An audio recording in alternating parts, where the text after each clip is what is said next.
দিন মুকলি থাকিব তৰণীৰ নৰকৰ দুৱাৰ।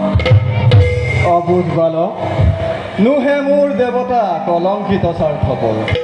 ভক্তিভাৱে কৰ যদি পূজা ৰাতুল চৰণত, তুষ্ট হয় যদি ভগৱান ধন্য ভবি বাচা জনম লৈ ধৰাৰ ৰূপত।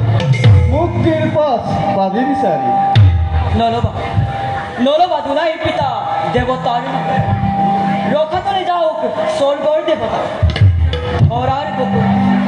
জন্মদাতা তুমি মোৰ পিতৃ দেৱতা, শ্ৰেষ্ঠ দেৱতা মোৰ জনম জনম।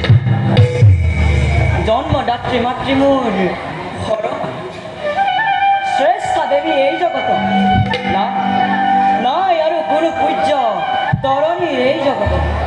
পিতা ই মোৰ পৰম জ্যোত্যময় দেৱ দেৱী সংখ্য, দিয়া মোক পদধূলা ধন্য হওক তৰণীৰ জীৱন। উঠ বাছা, আই তোৰ দৰে পুত্ৰ পাই সঁচাকৈয়ে ভাগ্যৱতী হয়। কিন্তু বাছা, আই তোৰ পিতাৰ আৰাধ্য দেৱতা হৈছে শ্ৰী ৰামচন্দ্ৰ। ৰামচন্দ্ৰ বাছা, ৰামচন্দ্ৰ জগতৰ ঈশ্বৰ তেওঁ বাছা। ৰামচন্দ্ৰ বাছা, কি যে অমীয়া বচন শুনালা মোক আই।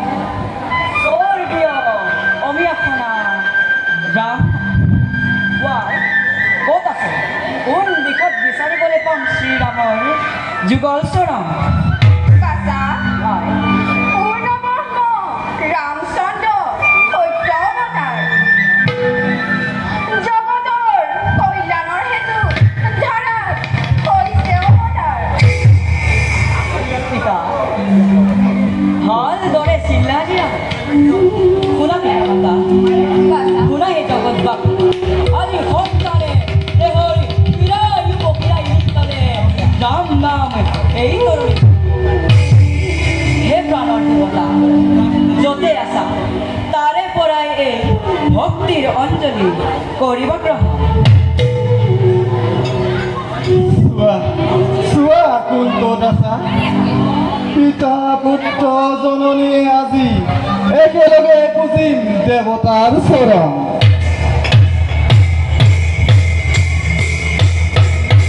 দৈত্য দানৱ মানৱ সকলো আহাগ্ৰাহী, জগতৰ কল্যাণৰ হেতু সকলোৱে একে